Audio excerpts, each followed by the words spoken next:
Alright guys, today I'm out here catching some speckled trout.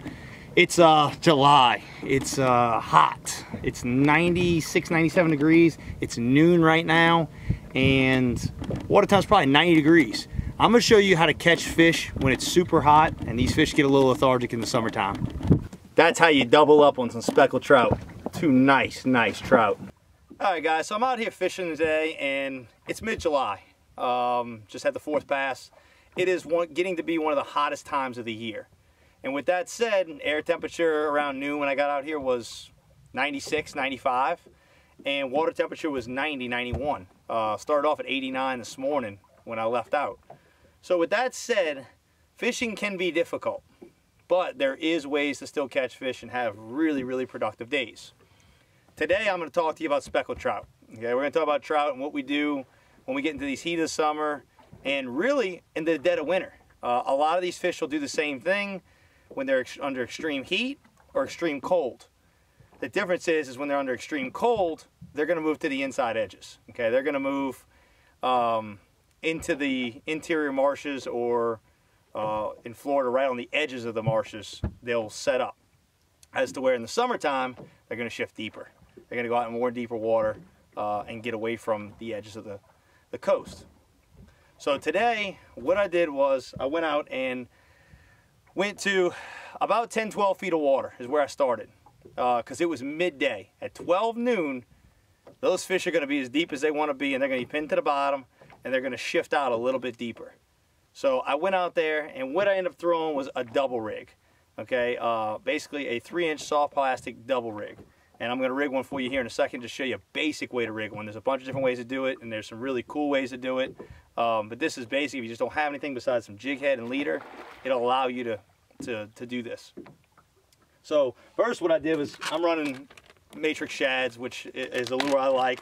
There's a bunch of different lures out there, but I'm using a magneto color, which is almost a clear color. Okay, water's clean, sun's out, it's got a little silver sparkle to it. This is what I'm going to throw. No chartreuse tails, none of that kind of stuff. I'm going to throw a straight color, clear, white type of color. Okay. Now, what I do recommend, okay, I'm going to rig this on both these jig heads real quick while I'm talking to you. Sometimes I use 1/4 ounce jig heads and sometimes I use 1/8 ounce jig heads. And a lot of it has to depend on how deep the water is and what part of the coast I'm on. If I'm in Louisiana, I'm going to run more 1/4s. If I'm in Florida, I'm going to run more 1/8s. A lot of this because of rocky bottom and stuff like that. I don't want them getting hung up. Louisiana's got a soft bottom. But I'm going to recommend starting with 1/8s. Okay? The reason why I recommend that is 80% of your strikes, 70-80% of your strikes, maybe 90% of your strikes are going to come on that initial long cast when that bait falls. As that bait's falling, I let it fall, I leave just a little slack, and 9 times out of 10 you're going to feel that whack at that point. I caught a few fish working it back about halfway back, but the one thing I can definitely tell you is make long casts. Get away from the boat, get it out there, and 1/8 inch will allow it to fall slower. It'll give you more time in that strike zone. A lot of fishing, especially on the inshore side, is being in the strike zone. The longer you can be in the strike zone, so we tell people when they're red fishing too on the banks, the longer you can keep that lure tight to the bank where those redfish are, the better chance you have in running it down. Now remember, these fish are under extreme stress right now. They're getting the hot part. It's 91-degree water temperature. Imagine what it's like for you outside when it's 91 in the middle of the day. They will strike hard.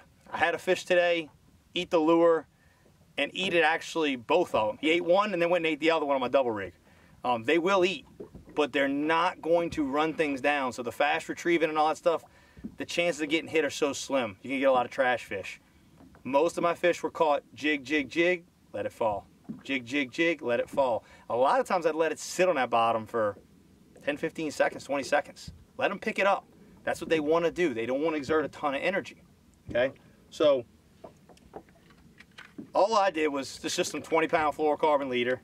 All I did was cut a piece about this, about, I don't know, 4 feet, something like that, 3-4 feet. Okay? Actually, that's the end of the roll. So that's exactly what I need, about 3-4 feet. And I just tie these jig heads onto both ends, okay, with a uni knot. You know, I just use a uni because it's fluorocarbon. It kinks, it comes right over. Okay, just tie them on both ends.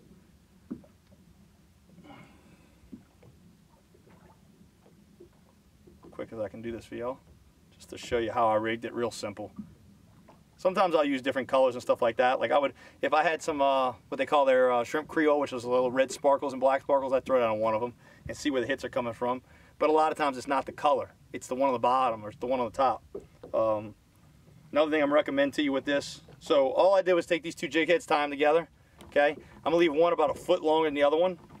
Okay, foot and a half, and all I'm gonna do is tie an overhand knot on the top of it. Okay, just a quick little overhand knot twice. Okay, that's going to give me my double rig. Just a simple little double rig. Tie that to my braid on my pole, and I got a jig, and a jig. Okay, and I'm just going to throw that out and work that back. It's a real simple setup. I mean, it's nothing to it. Easy to do. On my rods, I run Reaper rods, 7'6" mediums, some medium heavies. I think this is a medium. No, this is a medium heavy. I run mediums and medium heavies, just depending on where I'm fishing and what I'm doing, how hard the bottom is, so I don't get snagged. On a 3,000 reel with some 20-pound braid on it. Okay, it's a simple setup. No need for overkill. Lightweight. You're working it a lot. You know, get yourself a lightweight, easy rod to work. It will wear your wrist out all day long with a heavy rod.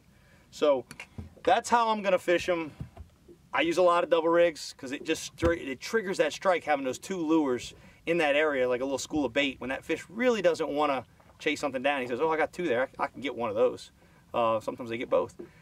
The other thing I'm going to tell you is, when you hook a fish, when you hook one, let that fish work there. Don't turn on him and pull him in. Stick him once and sit on it. Give it 30 seconds or so. A lot of times that's going to trigger that second fish to come in and eat, because he's going to see other fish eat, and he's going to see that other lure sitting there, and he's going to go after it. I had it happen and caught two nice 20-inch fish today on it, and I had it a couple times happen. Sometimes it's trash fish on the other one, but it's cool to catch two at a time. It makes it a lot of fun. Now, one more thing I want to go over with you when it comes to speckled trout fishing in the middle of summer in the heat. In the middle of the day, I went to 10, 12 feet, okay, and I fished deep down.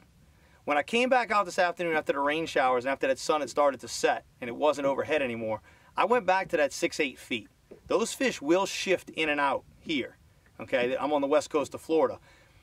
When it comes to upper coast, Louisiana and all that, they'll shift from, it's different over there. It's not a steady decline like it is here where it goes 2, 3, 4, 5 as miles go out. It is troughs and stuff like that. There's a lot of ditches and stuff like that.